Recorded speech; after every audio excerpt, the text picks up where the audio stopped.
Yes, hello everyone. Everyone guys, Happy New Year. Dito po kami ngayon sa Santa Maria, Bulacan.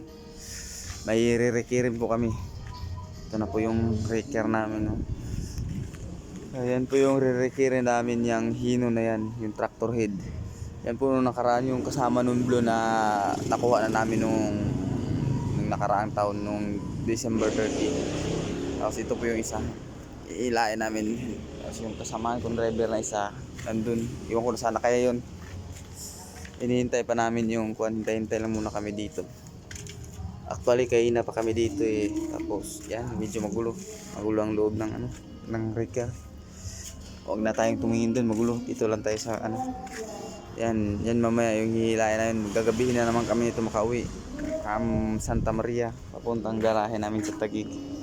Yan na, nakahanda na yung mga tubar namin. Ito, may mga tubo na rin, bakal, 2 chin block, yun. May reserva kaming gulong, kaya ready na to guys. Medyo nakalock pa lang yung gate, hindi pa namin maasikaso yung hihilain namin kasi wala pa yung mayari, baka maya pa. So ayun, paisisi lang muna, titingin lang muna tayo dito. New Year trabaho agad guys, kasama ko. Ayan pala kasamahan ko. Kaya wala, hintay lang muna.